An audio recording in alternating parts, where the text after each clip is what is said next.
Dans une ville empreinte de peur, où le silence cache de sombres vérités, Lara, 5 ans, prend la barre silencieuse.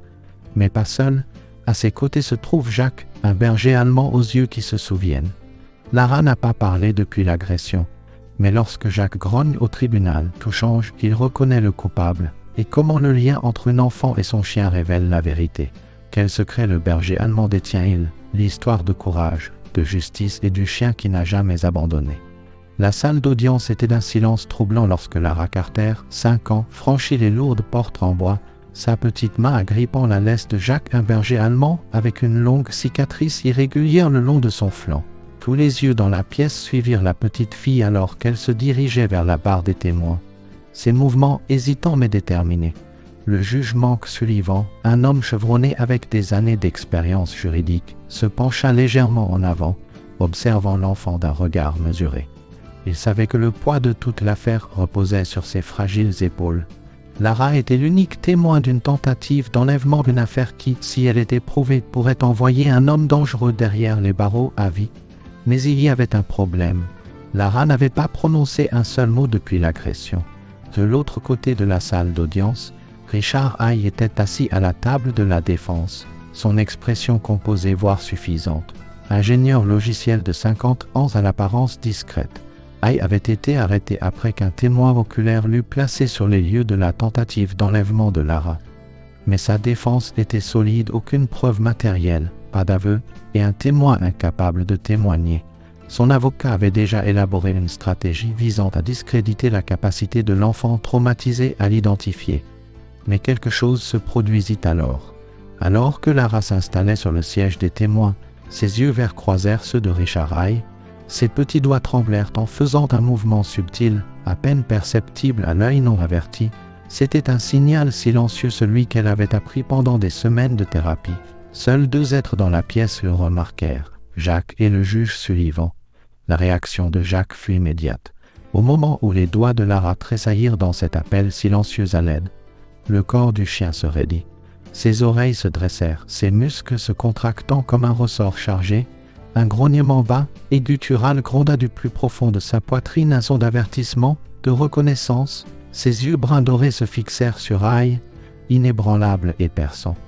La réaction provoqua une vague de malaise dans la salle d'audience. Un murmure se propagea parmi les spectateurs, des chuchotements de spéculation remplissant l'air. Quelque chose dans le comportement du chien toucha une corde sensible. Ce n'était pas seulement un animal de soutien bien entraîné réagissant à la détresse de sa maîtresse, c'était quelque chose de plus profond, quelque chose de primal. La main du juge Sullivan s'abattit lourdement sur le marteau, le craquement sec résonnant comme le tonnerre dans la pièce. La cour prendra une suspension de 15 minutes, déclara-t-il, sa voix inhabituellement urgente. La procureure Jenna Collins lui lança un regard interrogateur, mais il ne croisa pas ses yeux. Au lieu de cela, il jeta un coup d'œil à Lara, qui s'accrochait à Jacques comme à une bouée de sauvetage. Quelque chose d'important venait de se produire, et il devait comprendre exactement ce que c'était avant que le procès ne continue. Alors que la salle d'audience se vidait, Sullivan resta assis, son esprit tournant à plein régime. Il avait vu beaucoup de choses au cours de ces années sur le banc, mais jamais un chien de thérapie n'avait réagi avec une certitude aussi indéniable. Qu'est-ce que Jacques avait reconnu, et plus important encore, qu'est-ce que cela signifiait pour l'affaire? Dehors dans le couloir, Lara s'agenouilla à côté de Jacques, ses petites mains agrippant fermement sa fourrure. Sa mère, Sarah Carter, se pencha à côté d'elle, lissant les cheveux bouclés de l'enfant avec des doigts tremblants. « Ma chérie, ça va » murmura-t-elle. Lara ne répondit pas. Elle n'en avait pas besoin. Sa prise sur Jacques se resserra, son petit corps se pressant contre son flanc. James Morrow, l'enquêteur principal sur l'affaire, observait à quelques pas de là. Agent chevronné du FBI avec des décennies d'expérience, Morrow avait un instinct qui l'avait bien servi au fil des ans, et à cet instant précis, son instinct lui disait que ce qui venait de se passer dans cette salle d'audience changeait la donne. Il s'approcha du juge Sullivan. « Quelque chose a effrayé ce chien » murmura-t-il, sa voix basse. « Je parierais mon badge qu'il reconnaît Hay de quelque part. » Sullivan expira lentement, ses yeux bleus vifs se plissant. « Alors nous devons découvrir d'où. » Pendant ce temps, dans la salle privée de la défense, Richard Hay était assis en face de son avocat, Michael Grave. Dès qu'ils furent seuls, la confiance suffisante sur le visage de Haï se mua en autre chose, quelque chose de plus froid. Ses doigts tambourinaient contre la table alors qu'il rejouait le moment dans son esprit. La fille n'avait pas parlé, mais le chien avait réagi. « Qu'elle sait » marmonna-t-il pour lui-même. Grave haussa un sourcil. « Quoi » Haï força un petit sourire. « Rien, dit-il. » Mais son esprit s'emballait déjà. Ce satané chien. Il n'avait pas envisagé que l'animal serait un problème, mais maintenant il réalisait Jacques pourrait être la clé pour tout dénouer. Alors que la suspension de 15 minutes touchait à sa fin, le juge Sullivan ajusta sa robe et prit une profonde inspiration. Il ne croyait pas aux coïncidences, et à cet instant, quelque chose lui disait que Jacques venait de leur donner l'indice le plus important du procès. Il était temps de creuser plus profondément. Pour la première fois depuis le début de l'affaire, il sentit le vent tourner. Avant le silence, avant la salle d'audience, avant la terreur qui lui vola sa voix, Lara Carter était une enfant vive et bavarde. À 5 ans, elle était le genre de fille qui remplissait une pièce d'histoire sans fin, ses yeux bleus brillants pétillants de curiosité et d'espièglerie. Elle aimait les contes de fées, les animaux en peluche, et la façon dont sa mère lisait les histoires du soir utilisant des voix différentes pour chaque personnage. Elle n'avait jamais connu la peur. Jusqu'à ce funeste après-midi. C'était une journée de printemps parfaite, le genre où l'odeur des fleurs épanouies flottait dans l'air et où le soleil chaud peignait des traînées dorées dans le jardin. Sarah Carter regardait sa fille depuis la fenêtre de la cuisine, un sourire aux lèvres alors que Lara tournoyait dans le jardin, sa robe rose s'évasant comme celle d'une danseuse. David Carter devait rentrer dans quelques heures, et elle se demandait si elle devait commencer le dîner ou l'attendre. Cela aurait dû être un après-midi ordinaire. Cela aurait dû être sûr. À 15h42, le téléphone de Sarah sonna. C'était sa sœur, appelant d'un autre état. Elle rentra à l'intérieur pour ce qu'elle pensait être une conversation rapide. 4 minutes, c'est tout ce qu'il fallut. Quand elle retourna dans le jardin, le portail était légèrement entrouvert. Une vague de terreur glaciale parcourut ses veines. Son souffle se coupa dans sa gorge alors qu'elle balayait du regard l'endroit où sa fille avait été. Lara était toujours là, mais elle n'était pas seule. Une camionnette noire était en attente près de la route, sa porte latérale légèrement ouverte. Un homme était agenouillé à côté de Lara, son sourire étrangement chaleureux. « J'ai des chiots dans ma camionnette, disait-il, sa voix douce, exercée. Des spéciaux. Ils ont besoin d'une petite fille pour s'occuper d'eux. Voudrais-tu les voir ?» Le monde de Sarah sembla ralentir, sa voix intérieure se mit à crier avant que son esprit ne puisse pleinement traiter ce qui se passait. Sa voix trancha l'air. « Lara !» L'homme leva les yeux. Son sourire disparut remplacé par quelque chose de vif et de calculateur. En un instant, il attrapa le bras de Lara. Lara se figea. Elle ne cria pas, elle ne se débattit pas, elle le fixa seulement de ses grands yeux fixes comme si une peur profonde l'avait immobilisée. De l'autre côté de la rue, Isabella, une infirmière à la retraite promenant son terrier, vit tout se dérouler, sa voix usée par l'âge mais forte de conviction retentit. Et laissez cet enfant tranquille. L'homme hésita. Sa prise se desserra pendant une fraction de seconde. C'est tout ce qu'il fallut. Lara retira son bras et fila vers sa mère. Sarah souleva sa fille dans ses bras juste au moment où le moteur de la camionnette rugissait. Les pneus crissèrent contre le pavé alors que le véhicule s'éloignait à toute vitesse, laissant des traces noires de caoutchouc sur la route. Sarah serra Lara fort contre elle, son cœur battant contre ses côtes, mais Lara ne pleura pas. Elle ne dit pas un mot. Elle enfouit seulement son visage dans l'épaule de sa mère et trembla. La police arriva en quelques minutes. L'inspecteur James Morrow, un enquêteur chevronné de la Task Force enlèvement d'enfants du FBI, prit immédiatement le contrôle de la scène. Ses cheveux grisonnants et ses yeux blonds vifs témoignaient d'années passées à chasser des ombres, à chercher des enfants disparus, des enfants qui n'étaient souvent jamais retrouvés. Il avait vu ce schéma trop de fois auparavant. Il correspond au profil, murmura Morrow, feuilletant un carnet usé. 4 enfants ont disparu au cours des 18 derniers mois, tous approchés près de chez eux, tous attirés par des promesses de chiots.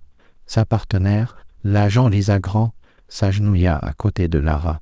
Sa voix était douce mais ferme. « Ma chérie, te souviens-tu à quoi ressemblait l'homme ?» Sarah écarta les cheveux de Lara, ses mains tremblantes. « Chérie, ça va, tu es en sécurité maintenant.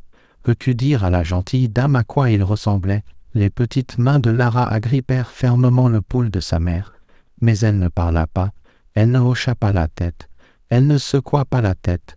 C'était comme si quelqu'un avait actionné un interrupteur coupant complètement sa voix. « Elle n'a pas dit un mot depuis que je l'ai ramassée », murmura Sarah, la peur s'insinuant dans sa voix. « Elle refuse simplement de parler. » L'agent Grant échangea un regard avec Moreau. « Mutisme sélectif », murmura-t-elle. Une réponse traumatique. Moreau soupira, se frottant la tempe, sans déclaration. « Nous n'avons pas grand-chose. » La description des vagues, un homme, une camionnette noire, ça pourrait être n'importe qui. Isabella, qui avait été témoin de la tentative d'enlèvement, s'avança. « J'ai une partie de la plaque d'immatriculation, » dit-elle fermement. Les 3 premières lettres IKZ. Le regard de Moreau se fixa sur elle. « C'est quelque chose. » Sarah, tenant toujours Lara, ressentit une vague d'impuissance. Sa fille, autrefois si pleine de vie, s'était repliée sur elle-même. Et dans les jours qui suivirent, cela ne fit qu'empirer. Lara arrêta de jouer, elle arrêta de dessiner. Elle refusa de quitter la maison, sursautant à la vue des voitures qui passaient. Elle dormait à peine, et quand elle le faisait, ses nuits étaient remplies de cauchemars silencieux. Son petit corps se débattant contre des menaces invisibles. Ses cris aigus et forts ne venaient jamais, seulement des halètements de terreur qui réveillaient ses parents la nuit. Sarah et David essayèrent tout, l'heure du conte, ses plats préférés et son lapin en peluche bien-aimé. Rien ne fonctionna. L'enfant qu'il connaissait s'éloignait de plus en plus. Un soir, Sarah était assise en face de David à la table de la cuisine, ses yeux creusés par l'épuisement. « Le thérapeute a recommandé un animal de soutien ?» dit-elle doucement. « Un chien de thérapie ?» David passa une main fatiguée dans ses cheveux. « Tu penses vraiment que ça aidera ?»« Je ne sais pas, » admit Sarah, « mais je suis prête à tout essayer. » Aucun d'eux n'aurait pu savoir à quel point cette décision changerait tout, parce que si Lara avait perdu sa voix, il y avait quelqu'un qui pouvait encore l'entendre. Et son nom était Jacques, l'air à l'intérieur du centre de réhabilitation animale du docteur. Charlotte était épais de l'odeur d'antiseptique et du musc naturel de la fourrure. La pièce était calme, à l'exception du tic-tac rythmé de l'horloge et du grattement occasionnel de griffes sur le sol carrelé. Sur un grand lit orthopédique près de la fenêtre, un berger allemand gisait immobile, ses yeux bruns foncés suivant chaque mouvement avec une intensité tranquille. Son nom était Jacques. Autrefois, il avait été l'un des meilleurs chiens policiers K9 de la police de la ville, un chien dont les instincts et l'entraînement avaient sauvé des vies. Mais maintenant, il portait les cicatrices du sacrifice.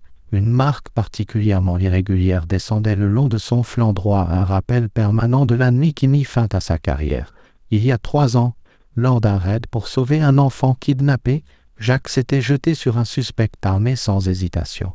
L'homme l'avait tailladé avec un couteau destiné à un officier, coupant profondément dans sa chair. Jacques avait maîtrisé le suspect alors même que le sang assombrissait sa fourrure, mais dans les mois qui suivirent, la blessure ne guérit jamais complètement. Sa mobilité fut affectée, et le département, à court de fonds, prit la difficile décision de le retirer du service. Il avait été placé sur une liste d'euthanasie jugé inapte au service. C'était avant que Charlotte n'intervienne. Le docteur, Charlotte dirigeait le programme d'animaux de thérapie depuis des années, se spécialisant dans les cas où les animaux pouvaient aider les survivants de traumatismes. Quand elle entendit parler du cas de Jacques, elle se battit pour l'adopter, convaincue que son esprit vif et sa loyauté indéfectible avaient encore de la valeur. Et maintenant, elle était sur le point de tester cette conviction. Sarah Carter était assise nerveusement sur une chaise, ses doigts agrippant le tissu de sa jupe. Lara se tenait derrière elle, jetant un coup d'œil par-dessus l'épaule de sa mère. La petite fille avait refusé de parler depuis l'incident 2 semaines auparavant, et bien qu'elle ait suivi une thérapie, rien n'avait suscité un mot de sa part. Charlotte s'agenouilla au niveau de Lara. Sa voix douce, « Salut Lara, je m'appelle Charlotte. Je travaille avec des chiens très spéciaux, des chiens qui aident les enfants qui ont vécu des choses effrayantes. » Lara ne dit rien, ses yeux verts papillonnant vers le grand berger allemand à quelques mètres de là. Jacques était assis patiemment, les oreilles dressées, mais il ne bougea pas vers elle. Il regardait simplement sa présence stable et non menaçante. « Voudrais-tu le rencontrer ?» demanda Charlotte. La petite fille ne répondit pas, mais elle ne s'enfuit pas non plus. C'était un début. Sarah lissa les cheveux de sa fille. « C'est un très gentil chien, ma chérie. » C'était un chien policier comme ceux de tes livres d'histoire. Charlotte fit un geste vers Jacques et donna un ordre silencieux. Reste. Le berger allemand ne broncha pas. Charlotte se retourna vers Lara. Tu n'as pas à t'approcher si tu ne veux pas. Jacques attendra ici. Mais si tu te sens prête, tu peux tendre la main et il viendra à toi. Lara hésita longuement. Elle resta figée sur place, puis, centimètre par centimètre, elle sortit de derrière sa mère. Sa petite main se leva hésitante mais délibérée. Jacques resta immobile, attendant le signal final. Quand Charlotte hocha la tête, il baissa lentement la tête et fit un pas prudent en avant, puis un autre et un autre. Au moment où son souffle chaud toucha la paume de Lara, quelque chose changea. Les doigts de Lara se courbèrent légèrement, effleurant la fourrure épaisse du chien. La connexion était établie. Sarah halta doucement, pressant une main sur sa bouche. C'était la première fois que Lara tendait la main vers quelque chose ou quelqu'un depuis l'agression. Des larmes montèrent aux yeux de Sarah alors qu'elle murmurait « Au bébé ». Les petits doigts de Lara s'enfoncèrent plus profondément dans la fourrure de Jacques, s'agrippant à lui comme s'il était la seule chose solide dans un monde devenu terriblement incertain. Charlotte sourit doucement. « C'est bien, Lara. Jacques t'aime bien. » L'enfant ne dit rien, mais elle ne lâcha pas prise. Au cours des semaines suivantes, Jacques et Lara devinrent compagnons. À la maison, elle s'asseyait à côté de lui pendant des heures, ses petites mains traçant la cicatrice le long de son flanc. Quand les cauchemars la réveillaient au milieu de la nuit, c'était le battement de cœur régulier de Jacques qui la calmait. Bien qu'elle refusât toujours de parler, elle recommença à dessiner de simples dessins au crayon d'une fille et d'un chien se tenant ensemble contre des silhouettes sombres. Un après-midi, alors qu'elle était assise sur le sol du bureau de Charlotte, Lara regardait Jacques exécuter un tour simple quand quelque chose de remarquable se produisit. « Bon chien » murmura-t-elle. Les mots étaient si doux que pendant un moment, Sarah pensa les avoir imaginés. Mais quand elle se tourna, elle vit Lara fixant Jacques, ses lèvres légèrement entr'ouvertes d'émerveillement comme si elle s'était elle-même surprise. Des larmes emplirent les yeux de Sarah. Ce n'était pas grand-chose, mais c'était un début. Charlotte posa une main douce sur le bras de Sarah. « Elle lui fait confiance » murmura-t-elle. « Parfois, la confiance est le premier pas pour retrouver sa voie. » Sarah lui serra la main. « Alors nous suivrons où que cette confiance nous mène. » Et cela les mènerait quelque part où ils ne s'attendaient jamais à une salle d'audience, où un monstre serait enfin démasqué. L'air à l'intérieur de la salle d'audience était chargé de tension. Les sièges de la galerie étaient remplis de journalistes, de familles et d'observateurs juridiques, tous regardant avec anticipation alors que l'un des procès les plus médiatisés de mémoire récente était sur le point de commencer. Au centre de la pièce, l'accusé Richard Hay était assis à côté de son avocat, son expression illisible. Malgré le poids des charges qui pesaient contre lui, il paraissait étrangement calme. Ses doigts tapotant rythmiquement contre le bois poli de la table de la défense, assise à côté de sa mère. Lara Carter agrippait fermement la laisse de Jacques, ses petits doigts enroulés autour du tissu épais comme s'il s'agissait d'une bouée de sauvetage.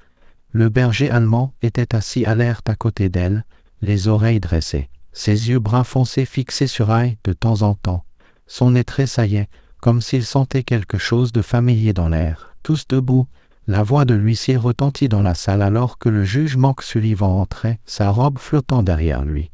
Il prit place sur le banc surélevé, ses yeux vifs balayant la pièce avant de s'arrêter brièvement sur Lara et Jacques. Il avait déjà rendu une décision autorisant la présence du chien de thérapie, mais il savait que cette décision était loin d'être universellement acceptée. Avant de procéder aux déclarations liminaires, dit Sullivan, sa voix profonde, mesurée et contrôlée. La Cour entendra les arguments concernant la présence de l'animal de soutien dans cette procédure. Michael Grave, l'avocat de la défense, se leva doucement de son siège et ajusta sa cravate. « Votre honneur, commença-t-il, son ton poli mais ferme.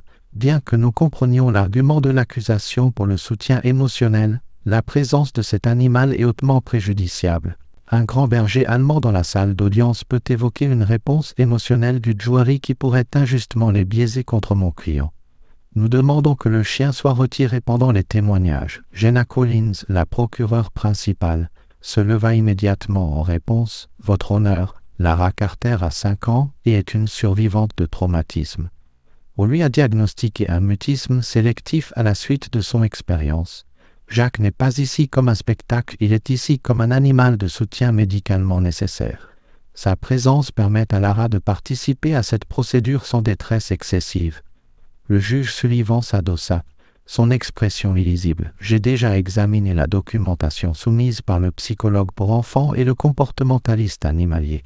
Le chien reste. Un murmure se propagea dans la salle d'audience, certains d'accord, d'autres grommelant à voix basse. Grave pinça les lèvres, mais content mais peu disposé à discuter davantage, il retourna à son siège, jetant un rapide coup d'œil à Ai, qui restait étrangement sans expression.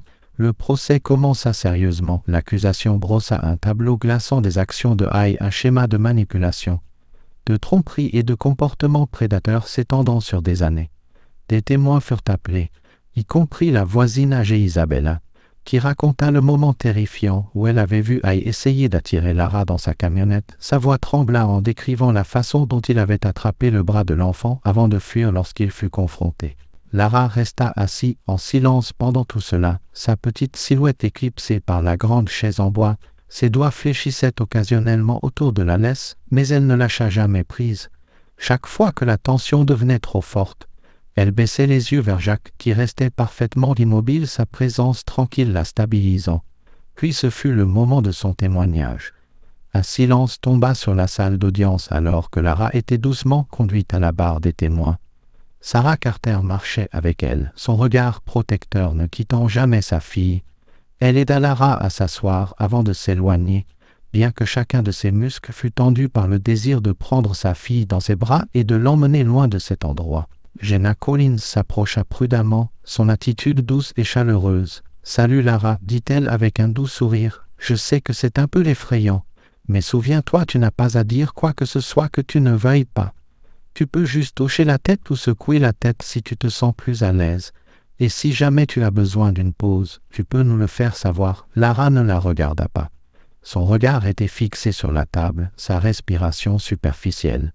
Mais alors, comme s'il sentait son malaise, Jacques pressa légèrement son corps contre sa jambe. Elle tendit la main et agrippa une poignée de sa fourrure. Lentement, elle hocha la tête. « Bien, dit Jenna, gardant sa voix légère. Lara, peux-tu nous dire qui était avec toi dans ton jardin ce jour-là » Lara hésita. Elle ne leva pas la tête, mais après un long moment, elle leva lentement son bras et pointa directement Richard Ai. L'expression de l'accusé ne changea pas, mais quelque chose vacilla dans ses yeux, un bref resserrement involontaire de sa mâchoire. Grave se leva immédiatement. Objection. L'enfant a vu à plusieurs reprises des images de mon client avant le procès. Cette identification n'est pas fiable. Le juge Sullivan leva une main, rejetée. Le jury déterminera la crédibilité du témoin. Jenna continua. Lara, cet homme t'a-t-il dit quelque chose ce jour-là? L'enfant ne parla pas. Au lieu de cela, elle fit un petit mouvement avec sa main, un signe subtil. C'était le même signal qu'elle avait donné avant celui que Jacques comprenait. Le berger allemand répondit instantanément. Ses oreilles se dressèrent vivement, ses muscles se tendirent, un grognement profond et guttural gronda de sa poitrine. Ce n'était pas agressif, c'était un avertissement. La réaction renvoya une onde de choc dans la salle d'audience. Même le juge Sullivan se pencha en avant, le front plissé. Grave se leva à nouveau, cette fois plus urgemment. « Votre honneur, je m'oppose, c'est théâtral. » Mais Sullivan n'écoutait pas.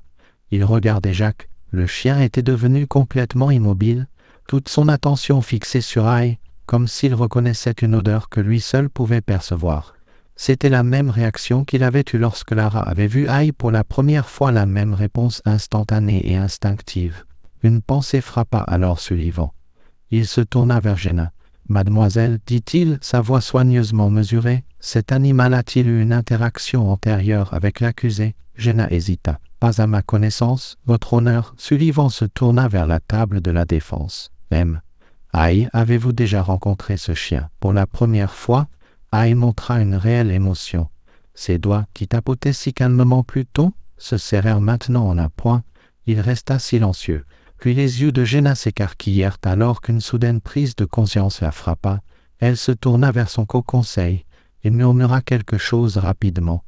Une seconde plus tard, un membre de l'équipe de l'accusation se précipita hors de la salle d'audience. « Qu'est-ce qui se passe ?» demanda Grave, sa patience s'amenuisant. Jenna se redressa, son expression illisible. « Votre honneur, je demande une courte suspension. Il pourrait y avoir de nouvelles preuves pertinentes pour cette affaire. Le juge Sullivan l'étudia pendant un long moment avant d'acquiescer. Suspension de 15 minutes. Alors que la salle d'audience se vidait, des chuchotements emplirent l'air. La spéculation se propagea comme une traînée de poudre. Jacques venait-il de reconnaître Richard Hay? Et si oui, d'où? Quelque chose disait au juge Sullivan que la réponse à cette question changerait tout. Le poids de l'affaire pesait sur l'équipe de l'accusation alors que de nouveaux développements faisaient surface. Richard Hay avait été officiellement lié à plusieurs disparitions. Pourtant, sans le témoignage complet de Lara, le procès vacillait au bord de l'incertitude. Ce que personne n'attendait, cependant, c'est que la clé pour démêler l'affaire ne viendrait pas de l'enfant mais du berger allemand qui ne la quittait jamais. Le matin était frais alors que l'équipe de l'accusation, dirigée par Jenna Collins, présentait sa prochaine motion pour introduire de nouvelles preuves médico-légales. Les échantillons de sol trouvés dans la camionnette de Richard Hay avaient été analysés, et les résultats pointaient vers un endroit très spécifique, une cabane isolée et inoccupée dans les bois du Nord. L'inspecteur James Morrow, ayant travaillé sur des cas similaires pendant des décennies, savait ce que cela pouvait signifier. « Votre honneur », Jenna s'adressa au juge Sullivan, « nous demandons une suspension de 24 heures pour suivre une piste cruciale. Nous pensons que cette preuve pourrait fournir la dernière pièce nécessaire pour clore cette affaire. » Michael Grave, l'avocat de la défense de Hay, s'opposa immédiatement. « Votre honneur, ce n'est rien de plus qu'une tactique dilatoire. Mon client a déjà subi un interrogatoire approfondi, et il n'y a aucune preuve solide le reliant à cette soi-disant cabane. Les échantillons de sol sont au mieux circonstanciels. » Le regard sévère du juge Sullivan fit air grave. Motion raccordée.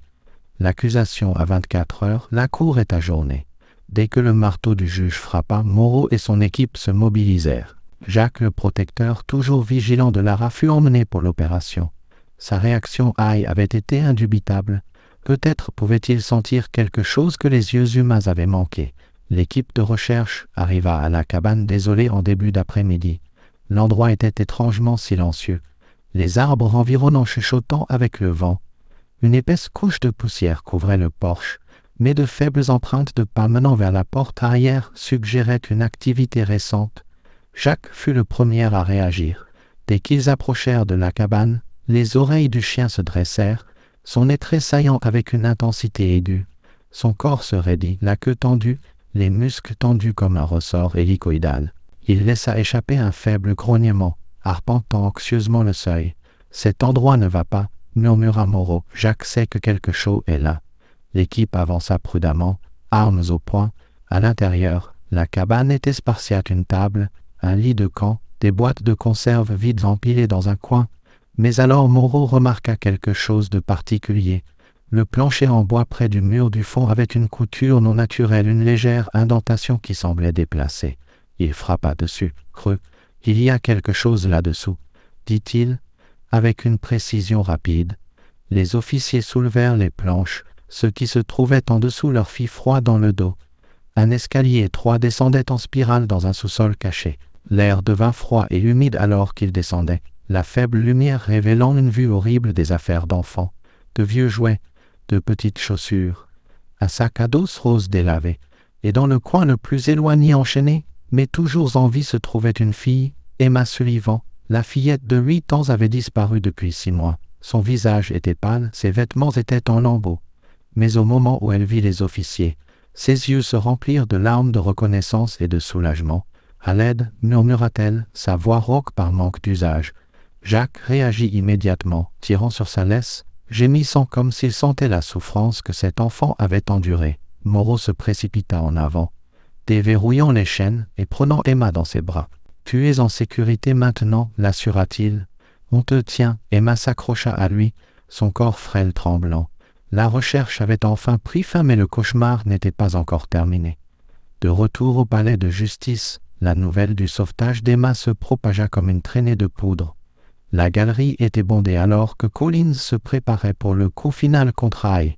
Le juge autorisa l'introduction de la découverte d'Emma comme preuve, ainsi que l'échantillon de sol reliant la cabane à son véhicule. Même Hay, Jenna s'adressa à l'accusé, sa voix tranchante comme l'acier. Comment expliquez-vous la présence d'un enfant enlevé enfermé dans un sous-sol sur une propriété qui vous est directement liée? Pour la première fois, Richard Hay sembla secoué. Je ne sais pas de quoi vous parlez, balbutia-t-il. Jenna Collins insista. Son ton inébranlable. Votre ADN a été trouvé sur les chaînes. Les pneus de votre véhicule correspondent aux traces à l'extérieur de la cabane.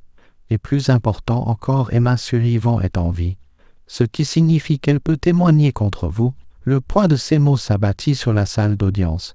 Une seule survivante signifiait un témoin qui pouvait à lui seul démanteler sa défense. Le sang-froid soigneusement construit de Hay commença à s'effriter. Son avocat lui chuchota furieusement à l'oreille, mais il était clair qu'il était acculé. Et puis cela se reproduisit. Jacques, allongé au pied de Lara, leva soudainement la tête. Ses yeux se plissèrent sur Hay, ses poils se hérissèrent. Un grognement profond vibra dans sa poitrine. La pièce devint silencieuse alors que le berger allemand faisait des pas lents et délibérés en avant, son regard fixé sur l'accusé. C'était un regard de reconnaissance. Hay tressaillit. Tout le monde le vit. L'homme qui avait maintenu son arrogance tout au long du procès transpirait maintenant visiblement. Ses mains agrippant le bord de la table, il se tourna vers son avocat, marmonnant quelque chose frénétiquement. Puis, d'une voix à peine plus haute qu'un murmure, il dit « Je veux changer mon plaidoyer ». Des halètements éclatèrent dans la pièce. Le regard du juge Sullivan s'assombrit. « Hay, déclarez-vous que vous souhaitez plaider coupable ?» La pièce retint son souffle collectivement.